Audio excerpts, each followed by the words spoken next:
Yo les gars, aujourd'hui nouvelle vidéo YouTube, on va analyser un petit peu les games contre fut. C'est parti. Du coup on est directement parti en game, là je prends un bon petit kill sur Drage.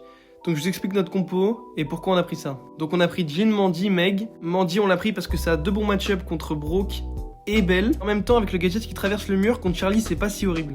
On a pris Meg pour le contrôle parce que ça a énormément d'HP. Et Jhin pour son heal et aussi pour son grab qui met énormément de pression en fin de game pour garder le contrôle justement. Donc en réalité j'ai deux bons match-up contre Belle et Brook, mais il faut que je reste contre Charlie pour son gadget justement et pour le mien.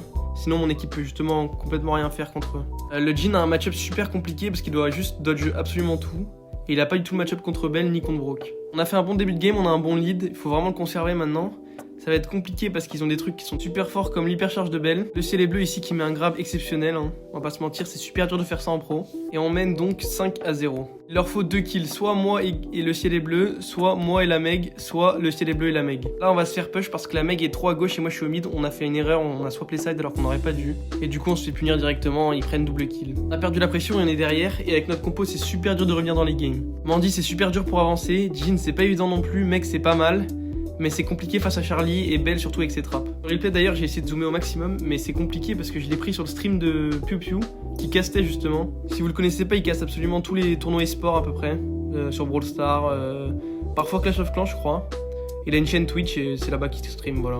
Donc comme vous pouvez voir ici, la game est un petit peu perdue. On enchaîne sur la deuxième game. Du coup on n'a pas le début de la game mais c'est pas passé grand chose, c'est pas très grave. On gagne un 0 avec l'étoile au milieu et on a une bonne position. C'est les bleus et constamment 1v2.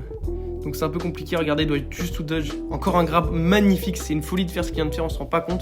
Mais c'est vraiment incroyable. Il faut avoir un sang-froid fou, sachant qu'il a seulement, je crois, 14 ans. D'ailleurs c'est pour ça qu'on a été disqualifié. Parce que justement je jouais avec deux enfants, entre guillemets. Parce que dans l'e-sport malheureusement il faut avoir minimum 16 ans pour jouer. Et mes deux teammates avaient seulement 15 ans et 14 ans. Du coup après qu'on les ait battus, ils sont allés report. Et on a été disqualifiés. Et du coup ça a fait des petits dramas etc, mais c'est pas grave. Si encore un bon kill de le ciel est bleu, malheureusement il va tomber, ils ont pris de l'avantage du coup. Il faut qu'on monte. On profite que la Charlie soit pas là pour push un maximum. Avec mon gadget j'arrive à en prendre un. Maintenant c'est encore à eux de venir vers nous du coup.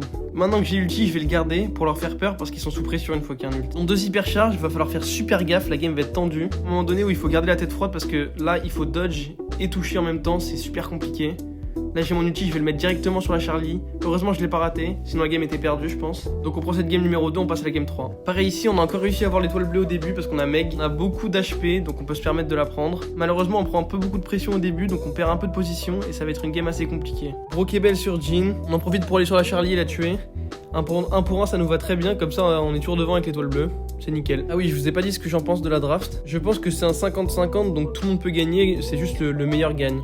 Malheureusement le Jhin va remourir, il a marché dans un trap de Belle, il pouvait rien faire et la Belle s'en sort à 1 HP, ils ont vraiment de la chance. Malgré ça on a une bonne position sur la map, on est assez haut et on va pouvoir peut-être faire quelque chose du coup. Ici on tue Charlie et on repasse devant, ça nous met extrêmement bien, on a un grab de Jhin en plus pour la pression, il n'y a rien de mieux. Faut quand même faire gaffe au piège de Belle. Bon là j'en marche dans un mais c'est pas très grave vu que ils étaient loin.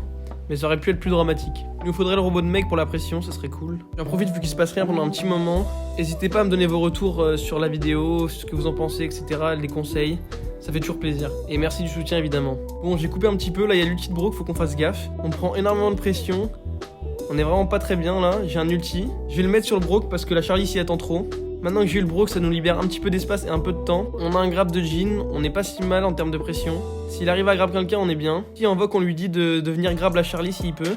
Comme ça, si on prend un kill, on a forcément gagné. Malheureusement, il se fait cancel son grab par le cocon et on gagne à absolument rien. On a eu un peu de chance là-dessus, on va pas se mentir. Et on gagne donc 1-0 dans ce BO3. Bon, malheureusement, on arrive encore en début de game pour ce début de game. Je vous fais un petit récapitulatif des comptes et des drafts du coup. Nous, on a pris Bonnie, Belle et 8-bit. Donc 8-bit c'est arcade je crois en français. On a énormément de dégâts. 8-bit sur le coffre ça fait énormément de dégâts. Bonnie quand elle saute ça fait énormément de dégâts. Et Belle pour le contrôle c'est super fort et puis ça peut faire des rebonds sur le coffre, enfin c'est super fort. De leur côté ils ont pris Brook, Pearl et le train. Le train il met beaucoup de dégâts mais le Brook il met beaucoup de dégâts aussi mais Pearl je suis pas convaincu du pic. Donc je pense que sur cette map, je pense qu'on a largement la comp. Et normalement, on aurait dû gagner facilement. En plus, j'ai des coups assez gratuits avec Bonnie sur le train pour me donner mon ult et pour sauter du coup en boucle sur le coffre. On gagne donc cette première game assez rapidement et tranquillement, on va pas se mentir, c'était assez facile. Et ça aurait dû se passer comme ça pour toutes les games. On enchaîne directement, ils vont à 2 sur ma lane cette fois. J'ai pas trop compris le plan, mais pourquoi pas. Et ils vont mettre Brook du coup sur le 8-bit, enfin sur le arcade du coup pour le défendre. Parce que s'il laisse arcade tout seul sur le coffre, bah y a plus de coffre. Heureusement, j'ai fait un très mauvais saut à droite et du coup, j'ai perdu le contrôle et du coup, le Pearl peut faire à peu près ce qu'il veut. Le train a réussi à mettre tous ses pylônes et la game est un petit peu compliquée. On est quand même toujours devant et ça devrait quand même être une game qu'on peut gagner tranquillement. Là, je vais gadget pour essayer de rentrer, pour essayer de dodge un petit peu le Brock parce que Bonnie, c'est quand même un brawler qui malheureusement est très très lent. Heureusement, ces gadgets font que elle est beaucoup plus rapide, mais sans ces gadgets, c'est très très lent. J'ai ici qui met un super ulti. Et nous, on va essayer de mettre un maximum de dégâts. On est un petit peu devant, mais pas tant que ça. Et là, ils vont mettre beaucoup de dégâts. Malheureusement, on n'a pas trop de chance là-dessus. Sojier qui survit. Il est marqué, mais il survit quand même. Et un Brock, c'est très dangereux. Il peut garder la lane. C'est super fort contre 8-bit. Enfin, contre Arcade, du coup, désolé encore. Là, je vais sauter, mais je crois que malheureusement, la belle, elle va mourir avec le train. Et le 8-bit, il va mourir aussi en mettant sa tourelle. Et du coup, on perd là-dessus. On part en game 3. Troisième game, pareil, il tente un bus à gauche. Pourquoi pas en vrai, ça peut marcher. Sachant que moi, Bonnie sans sauce, c'est super nul.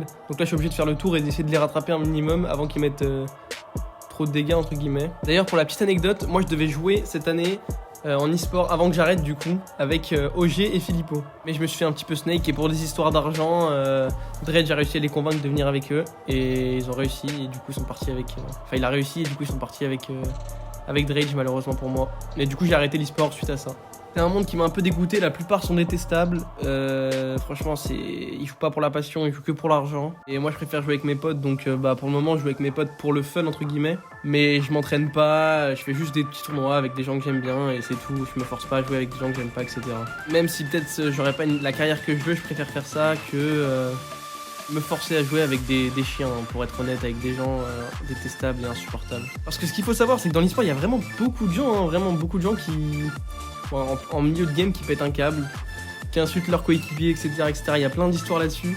Mais ça, c'est plus sur Twitter, c'est moins sur YouTube et TikTok, c'est beaucoup plus sur Twitter. Il y a très souvent des dramas dans l'e-sport, en Brawl Stars, c'est assez marrant.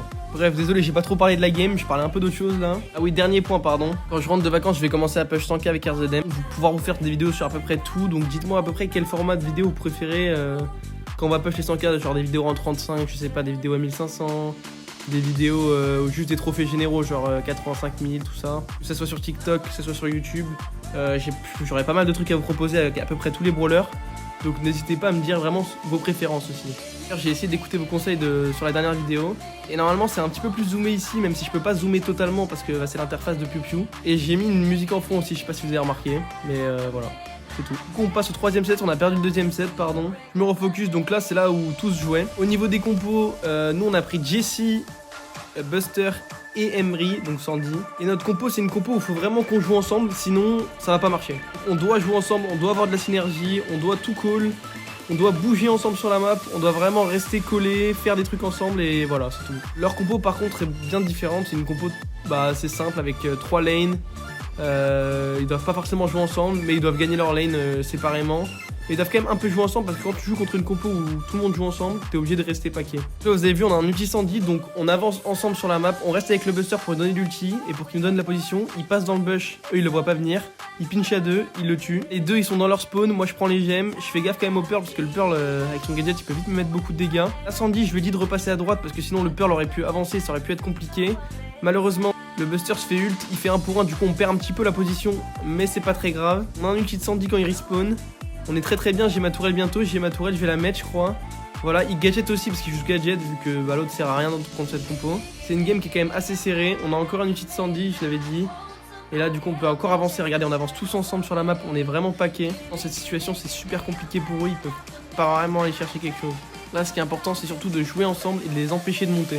Bon forcément quand il n'y a plus l'ult de Sandy, ils peuvent remonter un petit peu, mais Sandy est toujours en place. Là faudrait vraiment qu'on ait la Ems avant que on meure. La fuite, la game est vraiment tendue. Là faut faire gaffe au Pearl parce qu'il a chargé ses munitions au max, donc il fait vraiment très mal lorsqu'il touche. Il a son ulti en plus, faut vraiment faire gaffe. Je crois qu'à ce moment là on va aller tous les deux sur lui et on va le tuer mais de très peu. J'ai l'hypercharge, la Ems je crois qu'elle va nous courir dessus. Et du coup, je vais mettre ma tourelle hyper charge sur elle parce que c'est hyper important de délivrer la lane pour prendre la dernière gemme et être tranquille. Ils ont pris la gemme avant nous, mais c'est pas très grave. Je peux prendre celle-là aussi, ce sera 10-10. Il m'en faut une de plus et on est devant, sachant que ma tourelle est toujours derrière au cas où. Encore une fois, avec la zone de Sandy, ils savent pas où on a la pression. La M essaie de remonter quand même sur le Buster. Le Buster a un ulti, on a 12ème maintenant qu'on a les 12ème. Le Buster, faut surtout pas qu'il meure non plus. Sinon, ils peuvent égaliser, mais il a un ulti, donc normalement, on va prendre cette première game assez tranquillement.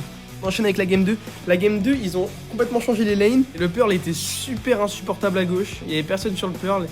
Et il nous a mis vraiment énormément de pression toute cette game, vous allez voir. Là, Filippo qui a un HP, je crois qu'il va aller le chercher quand même. Je pense qu'on le tue. Non, il le tue même pas, bon, c'est pas grave. Andy, il peut rien faire contre Pearl parce qu'il a pas la range. Regardez, il se fait juste outrange. Il peut absolument pas bouger. Heureusement, Buster, il gagne à chaque fois contre la Ems. Mais ils ont quand même 5 gemmes, on en a pris 0. Je peux pas aller en chercher une seule parce qu'il y a Pearl. Donc la game est quand même super compliquée à ce moment-là. En plus de ça, on essaie d'avancer à 2, on se fait tuer tous les deux. La game est complètement finie. Du coup, dans le vocal, on se dit bon, ok, qu'est-ce qu'on fait pour la prochaine game, etc. On essaie d'analyser et on dit Buster directement à gauche, il me faut quelqu'un sur le Pearl sinon on va pas gagner, etc., etc. Donc là, double balle de match, il y a tout le monde qui nous regarde. Surtout que pour la petite histoire, si OG et Filippo ils perdent contre moi, c'est une petite dinguerie. Sachant qu'ils m'ont drop pour Drage, comme je vous avais dit. Du coup, tout le monde est sous tension, faut garder son sang-froid, tout ça. Moi, je suis assez à l'aise parce que j'ai rien à perdre vu que je suis là pour m'amuser. Eux, par contre, ils ont tout à perdre vu que ils sont en contrat pro, etc. Malheureusement, on perd le premier duel au début. Mais moi je suis encore en vie. Et j'essaie de garder la droite à moi tout seul pendant que le ciel est bleu, justement, essaie de prendre un petit peu, de gagner un peu de temps, on va dire, à gauche. Ici, il joue vraiment super agressif, ça me fait un petit peu peur. Heureusement, on arrive à s'en sortir. Enfin, là, je crois qu'on va tous les deux mourir, mais c'est pas grave, les gemmes ils restent dans nos spawns. On pourra les prendre plus tard. On fait encore un début horrible, malheureusement. Heureusement, on peut revenir dans la game toujours vu que j'ai une tourelle. En plus de ça, là, le Buster prend un kill qui est vraiment super important pour la game. On a la zone 210, on peut avancer, il faut qu'on joue ensemble. Il faut vraiment qu'on reste sur notre plan de jeu. Là, je vais essayer d'aller tuer le Pearl parce que le Pearl, justement, on le dit depuis tout à l'heure, depuis qu'il est à gauche, il est insupportable. Bon, je fais 1 pour 1, c'est pas dramatique. En plus, Polamonax a encore le contrôle. Malheureusement, ils ont 6 gemmes. On en a, si on se rappelle bien, on en a 2 dans le spawn encore. Donc là on est à 4 en réalité parce que je vais prendre celle-là. Avec l'autre dans le spawn on est à 5. Le ciel est bleu qui fait un kill qui est incroyable. Ça lui permet d'avoir sa zone plus nous d'avancer et d'avoir les gemmes. On a une position qui est folle. La game est très bien partie pour nous. Malheureusement il meurt là-dessus, c'était un peu dommage. Heureusement il a raté son ulti avec Charlie parce que s'il me touche avec Charlie, il faut savoir que je perds toutes les gemmes. Et ça c'est quand même super compliqué de jouer avec ça. En plus j'ai l'hypercharge, il me faut juste mon ulti. Si j'ai mon ulti on avance tous ensemble. Avec la tourelle, ça va mettre tellement de pression, on va pouvoir prendre probablement gagner cette game là-dessus en vrai. J'essaie d'avoir ma tourelle, mais ils savent que j'ai mon hypercharge, donc ils veulent vraiment pas me la laisser. J'ai ma tourelle, je cours tout droit, en plus on a la zone 210, hop, je gadget. Il a gadget aussi malheureusement. Hop, on essaie de tout prendre, il a pas réussi à tout prendre, c'est pas grave, on est à 9. Le ciel est bleu qui reprend un kill, je prends les gemmes au mid, on est à 9 gemmes, on en a une dans le spawn, on s'en rappelle. Il me faut absolument... Ok, là j'ai 9 gemmes. 10 du coup, avec celle dans le spawn, ça me fait 10. Ça me fait... Ouais, j'ai 10 gemmes sur moi. Malheureusement, il est mort juste avant que je puisse prendre la 10ème. J'ai un ulti, faut faire gaffe. Là, il a un peu tremblé, je pense. Et il l'a donc raté, mais je pense que c'est juste avec la pression et le stress. Et du coup, on va gagner cette game là-dessus. Et regardez, 67 spectateurs qui ont vu ça. C'est une petite dinguerie. C'était censé être une des meilleures équipes d'Europe et ils perdent contre des gens qui s'entraînent même pas et qui jouent beaucoup moins au jeu qu'eux. Et voilà les gars, merci d'avoir regardé cette vidéo, j'espère que vous avez kiffé et n'hésitez pas à me donner vos retours dans les commentaires, ça fait toujours extrêmement plaisir. Je vous souhaite une bonne matinée, une bonne soirée, une bonne après-midi, peace.